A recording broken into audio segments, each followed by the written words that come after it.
Welcome, everybody, to the Cone of Shame Veterinary Podcast. I am your host, Dr. DrAndyRoark. Guys, I am back with one of my veterinary idols, Dr. Julie Levy. She means the world to me. She's so great for cats. She is so great for our profession. I'm always so happy when I get to talk to her. She was on about a year and a half ago, and she dropped the most popular Cone of Shame episode we've ever had. I mean, it was tens of thousands of plays, and it was all about a Blackmarket cure for FIP. And it's been at least a year and a half since we did that. And I want to get her back on and sort of talk about where we are today. This is a great refresher on treatment of FIP. It's also an interesting conversation about sort of where we are with access to the drugs and also what veterinarians are able to do and not do. And it turns out there's a lot of things we're really not able to do. But how do we support pet owners to get their cats taken care of and save lives? That's what we get into. It's a really fun episode. Guys, let's get into this. This is your show. We're glad you're here. We want to help you in your veterinary career. Welcome to the Cone of Shame with Dr. DrAndyRoark. Welcome to the podcast, Dr. Julie Levy. Thank you for being here. Thank you, Andy. It's so good to see you again. You as well. So it's an absolute joy to have you on here for a couple of reasons. The first is you were the guest on the most popular podcast I've ever been a part of. We did a Blackmarket cure for FIP. It's been about a year and a half, and it has outperformed anything else that I've ever made. It has been wildly popular. And so I'm really glad to have you back to talk a bit more about that. But on a personal note, you're someone who I've admired since my first days in veterinary school. For those who don't know you, you are, I have to catch my breath, the Fran Marino Distinguished Professor of Shelter Medicine Education at the University of Florida. You started the shelter medicine program at University of Florida. You are the founder of Operation Catnip at the University of Florida, which I cannot overstate how important that was to me. I graduated from veterinary school with so much more confidence in surgery than so many other veterinary school graduates because I got the opportunity to go on the weekends and do spays and neuters and even just vaccinations. The practicing and the doing it. And so it's a wonderful service. You guys have, I think, spayed and neutered over 80,000 cats. That's right. In and around Gainesville. It's incredible. And it was so much hands-on education and training for me. It meant so much for my confidence. And it was something I always just really appreciated. I just wanted to say that to you, what an impact it had for me personally. So thank you for that. Thank you for saying that, Andy. And they still to this day are running Operation Catnip, spaying and neutering now about 9,000 cats a year. And most of those are done by our veterinary students. So the UF students really have an opportunity for outstanding surgical experience. It was a huge deal for me personally. And so I love that you guys are still doing that. I wanted to have you back on just because of the reasons I said at the beginning. You came back into my orbit when I was talking to a veterinary student who was like, yeah, there's this cure for FIP and you're supposed to send pet owners to this Facebook group.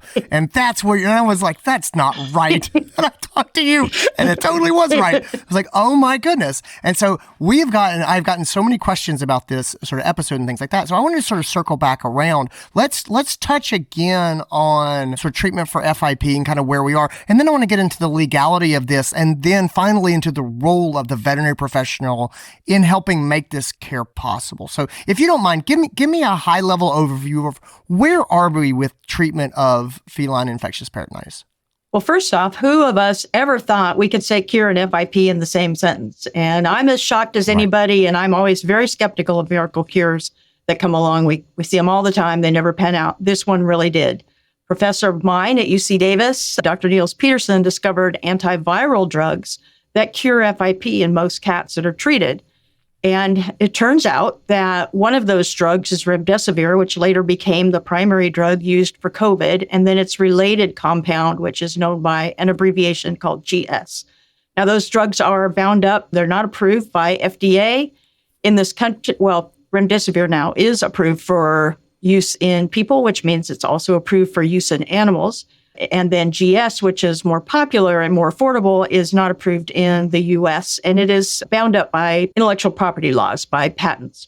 So when word got out that these compounds, especially GS, were available and were effective in cats, cat owners themselves were the ones that really went out and found out where they could get it out of desperation. Because like all of us, we've diagnosed FIP and very sadly told people that basically they could watch their kitten die. And so these folks found out that they could go to Chinese chemical companies and they could order chemical grade GS, and that was shipped illegally to the U.S. in little batches of unlabeled vials. And people started injecting it into their cats and saving their cats. So these cat owners found out that they could effectively treat cats. So they started a group called FIP Warriors. And this is a Facebook group that anybody can go on and give information about their cat. They would ask for the medical records and the lab work, and then they would give advice on how to treat the cat and where to get the drug. And this was all very kind of confusing and undercover for a while when it first came out. And then now there's multiple papers that are published in the scientific literature about how to treat cats and how people are getting these drugs still not approved in the U.S., but still very effective. And tens of thousands of cats have been treated internationally with about an 80% survival rate, apparent cure for these kitties that have what was used to be a fatal disease. And so now it's very well organized. They have a lot of information, and yet it's an unapproved drug. So veterinarians want to know kind of where they can play in this. Yes. They don't want to, certainly should not order the drug themselves, prescribe the drug, or dispense the drug. And so the role that we found that most veterinarians are kind of comfortable with is making a diagnosis, teaching owners how to give injections and give pills, and running lab work, and giving supportive care, but then referring them to the Facebook page, which is the surprising thing that we never thought we would do as veterinarians, is saying, go to FIP Warriors and they will give you an action plan for your cat. And then they will tell that person where they can meet someone to get some drug. And this is the really shady part. Usually it's like the other part's not shady at all, but this part's like the most shady part, which is they usually say, let's meet at a closed gas station and somebody will meet you and give you unmarked vials and you will give them money and you should go inject that in your cat. And everybody I talk to and refer to the Facebook Warriors page says, that's exactly what happened. We met in an alley at night and they gave me drugs and now my cat is alive. They gave me some Chinese pharmaceuticals and I paid in cash, and that's what happens. And I can't believe we're a part of this interaction in any way, shape, or form. It's amazing to me. It doesn't sound like there's been really any sort of progress made in increasing access or availability since you and I talked a year and a half ago. Is that true? On a practical basis, that's true. Legally, remdesivir became fully approved for use in people, which then allows veterinarians to use it off-label in cats. However, it's not been available through veterinary distributors. Some folks have been able to get it from human hospitals. So a veterinarian can call up their human hospital and see if they will share some remdesivir for a veterinary patient. We do that for all kinds of other drugs that we need occasionally that aren't stocked by veterinary pharmacies. So that is something that veterinarians can do, and that would be totally legal. It's just been a challenge to get access to the drug. Also, it's several times more expensive. So we're talking many thousands of dollars rather than a few $1,000s to treat a cat. Talk to me a little bit about, so this has really been fascinating. So there was an article in Clinician's Brief that came out and they were talking about remdesivir and they were quoting doses of, 10 to 15 mg per kg. But it's all this really weird, the language around all of this is really strange. And so shout out to Clinician's Brief for sort of covering this and talking about, which I appreciate, but it's all still kind of strange. Can you talk to me a little bit about the number jumbles that are out there? So it seems to me when we look at remdesivir, we start to talk about the GS. There's GS 441524, which seems to be the go-to treatment. But then if you get in there and people start, I don't know if they're throwing out slang, but somebody's like talking about GS 441. Is that different? Is that the same? And then there's GC376, which is another thing. And so can you help me at least make some sense of this so that I don't feel, I guess, either foolish when I talk about it, or when a pet owner comes back with a very logical question of, I'm seeing these other things, I have some bearing of even what that sort of means. Can you help me get my feet under me here? Absolutely. It is confusing. So remdesivir is the licensed drug. There is a prodrug of remdesivir called GS441, blah, blah, blah. And that is actually more effective, we think, than remdesivir is for FIP. And so GS and GS441 and GS, the long 441, are all the same thing. It's just abbreviated as GS. And that's the most common drug that people are getting, not licensed. Now, GC is different. That is a drug that Dr. Peterson at UCD also discovered works against FIP. And that one is being moved through the FDA approval process by a drug company that is developing it. And so eventually, maybe within a year or two, that drug will be legally available to veterinarians in the U.S. Okay, so that does help me. Hey guys, I just have to jump in with incredible news. I will be traveling with the Uncharted Veterinary Conference team. That includes Stephanie Goss and Maria Parita. We are going to Minneapolis for the NAVC Hive conference that is there. This is on June 15th and 16th. Guys, we are doing a one-day Uncharted conflict management training program. That's right, and it is included with the cost of Hive. All you have to do is register for the Hive conference. That's $99 for 2 days. One day, you can spend it with us, bring your team, send multiple people from your practice, put them together. We'll put them at round tables. We will have them working together, talking about conflict management. We're going to take them through a whole day. This is not a series of lectures. It's not, they're going to go to one and they're going to do something else. Nope. Check the box, register for the Uncharted event at Hive, and you will spend the day with us. And I guess you're never going to see an Uncharted event that is a day long that is $99 again. Like, this is the best price you will ever see on conflict management. So anyway, if you are anywhere near Minneapolis, June 15th and 16th, come to the Hive event. It's $99 and you get a day with Uncharted if you register for it. And the other day you can use it Hive and get their amazing CE for technicians and managers. Anyway, I'll put links in the show notes. You should learn more. I'm serious. If you are within hours of Hive, there is never going to be a chance for you to sign up multiple team members, come together, and do conflict management training as a group. This is a phenomenal opportunity. Please don't miss it if you're able to make it. It's going to be great.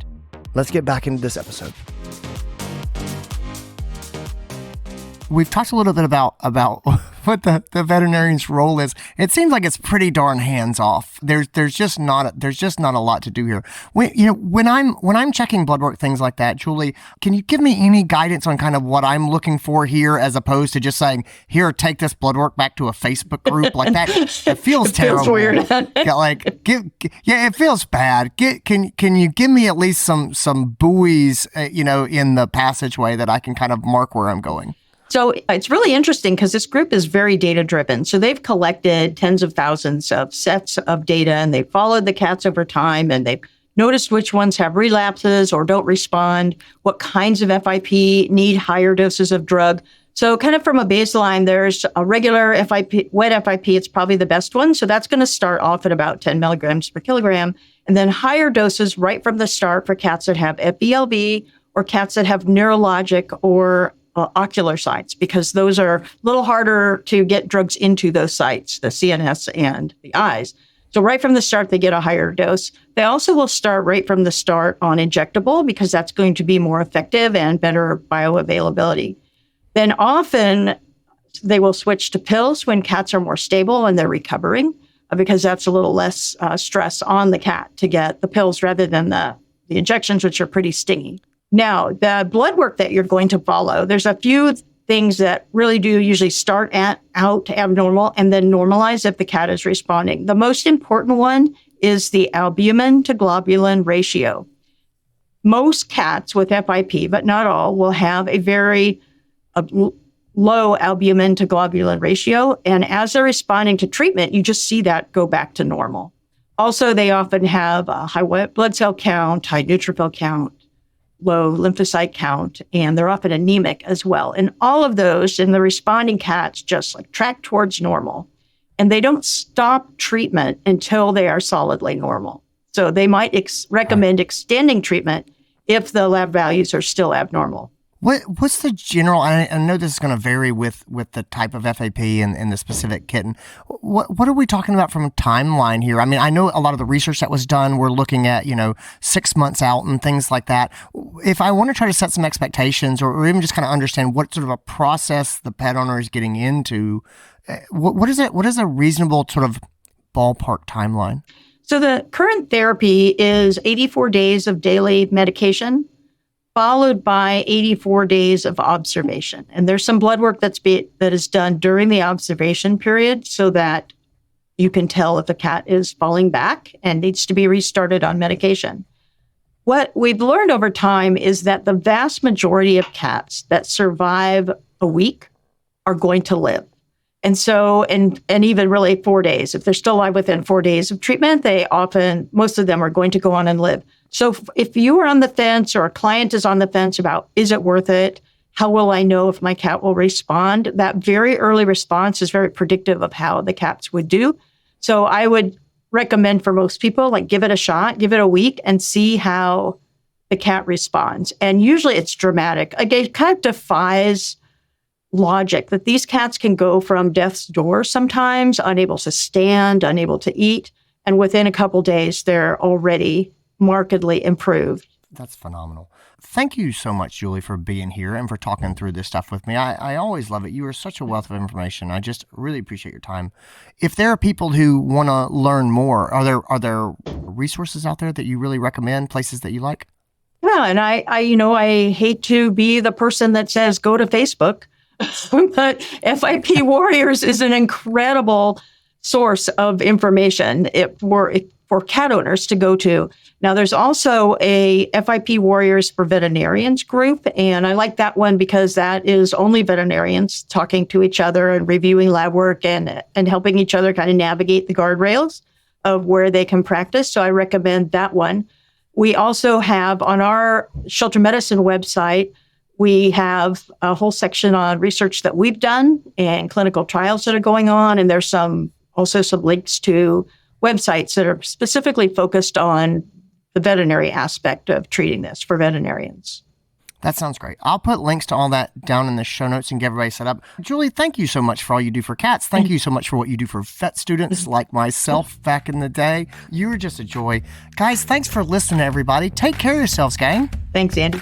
And that's it. That's what I got. Guys, I hope you enjoyed it. I hope you got something out of it. If you did, you share it with your friends. I want to save cat lives, and we do that with education. So feel free to pass this episode on to other people and just make sure that everybody's kind of on the same page. This is a really weird situation, in my opinion, where the veterinarian's hands are really tied. It's always going to feel really strange to me sending people to a Facebook group to get help. It's a hard pill for me to swallow.